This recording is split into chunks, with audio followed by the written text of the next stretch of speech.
Marcos, Unang Kabanata. Ito ang magandang balita tungkol kay Jesucristong anak ng Diyos. Nagsimula ito nung matupad ang isinulat ni Propeta Isaias. Narito ang sugo ko na aking ipadadalang mauuna sa iyo. Iahanda niya ang iyong daranan. Ito ang sabi ng isang sumisigaw sa ilang. Ihanda ninyo ang daraanan ng Panginoon. Tuwirin ninyo ang kanyang mga landas. At dumating nga sa ilang si Juan na nagbabautismo at nangangaral. Sinabi niya sa mga tao, Pagsisihan ninyo talikdan ang inyong mga kasalanan at pabautismo kayo upang kayo'y patawarin ng Diyos. halos lahat ng taga-Judea at taga-Jerusalem ay pumunta kay Juan. Ipinahayag nila ang kanilang mga kasalanan at sila'y binautismuhan niya sa Ilog Jordan. Ang damit ni Juan ay yari sa balahibo ng kamelyo. Balat naman ng hayop ang kanyang pinakasinturon sa baywang, at ang pagkain niya ay balang at pulot-pukyutan. Ito ang ipinapahayag niya sa mga tao. Ang darating na kasunod ko ay higit na makapangyarihan kaysa sa akin. Hindi ako karapat-dapat kahit magkanas man lamang ng tali ng kanyang sandalyas.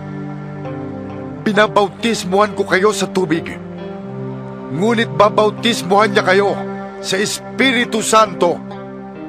Sa panahon ding yun, dumating si Jesus mula sa Nazaret sa Galilea at siya'y binautismuhan ni Juan sa Ilog Jordan.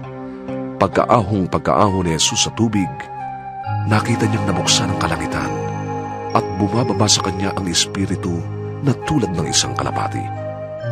Narinig mula sa langit ang isang tinig na nagsasabi ng ganito, Ikaw ang minamahal kong anak. Lubos kitang kinalulugdan. Pagkatapos, si Jesus ay agad pinapunta ng Espiritu sa ilang. Nanatili siya roon ng 40 araw at dooy tinukso siya ni Satanas. May ilap na hayop ang kasama niya roon, subalit pinaglingkuran siya ng mga anghel. Nang nakabilanggo na si Juan, si Jesus ay nagpunta sa Galilea at ipinangaral doon ang magandang balitang mula sa Diyos. Sinabi niya, Dumating na ang takdang panahon. Malapit nang maghari ang Diyos.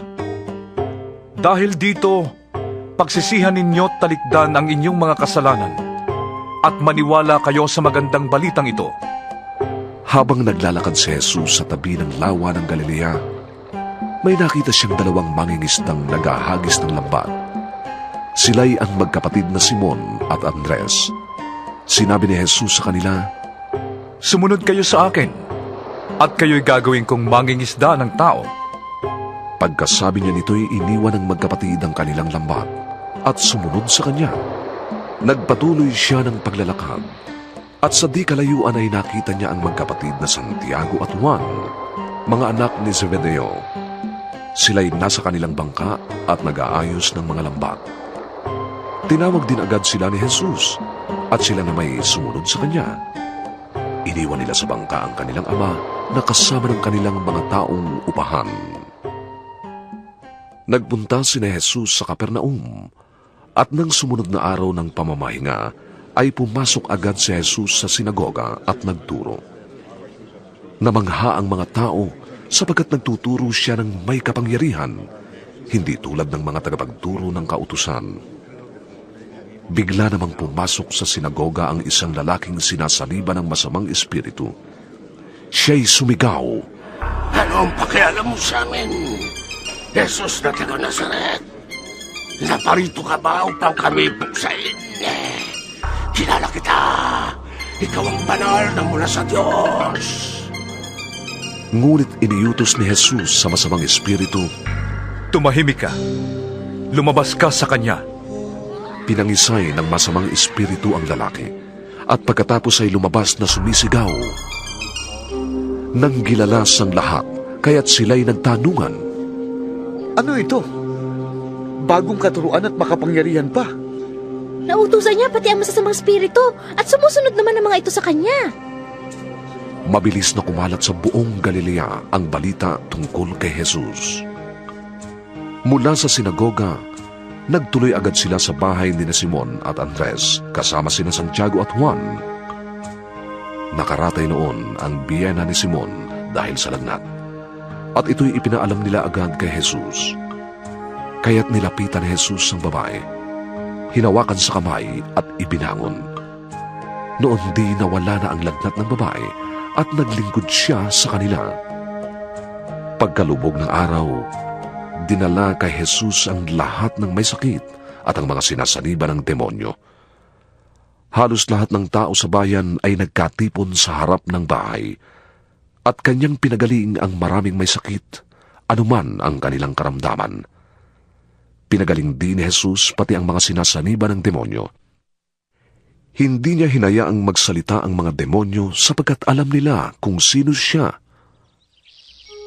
Madaling araw pa'y bumangon na si Jesus at nagtungo sa isang ilang na pook upang manalangin. Hinanap siya ni Simon at ng mga kasama nito at nang siya'y matagpuan, sinabi nila, Hinahanap po kayo ng lahat. ngunit sinabi niya sa kanila, Kailangang pumunta rin tayo sa mga kalapit bayan upang makapangaral ako roon. Ito ang dahilan ng pagparito ko. Nilibot nga ni Jesus ang buong lalawigan ng Galilea at nangaral siya sa mga sinagoga at nagpalayas ng mga demonyo. May isang ketonging lumapit kay Jesus, lumuhod at nagmakaawa. Kung ibig po ninyo'y mapapagaling ninyo ko. Nahabag si Jesus sa ketungin, kaya't hinawakan niya ito at sinabi, Oo, ibig ko, gumaling ka. Noon di nawala ang ketong ng lalaki at siya'y gumaling. Pagkatapos, pinaalis siya agad ni Jesus at pinagbilinan ng ganito, Huwag mong sasabihin ito kanino man. Sa halip ay magpasuri ka sa pari at pagkatapos ay maghandog ka ayon sa iniutos ni Moises. Gawin mo ito bilang patunay sa mga tao na ikaw ay magaling na. Ngunit pagkaalis ng lalaki ay kanyang ipinamalita ang nangyari sa kanya. Dahil dito, hindi na hayagang makapasok ng bayan si Jesus. Nanatili na lamang siya sa labas ng bayan. Doon siya pinupuntahan ng mga tao buhat sa iba't ibang dako.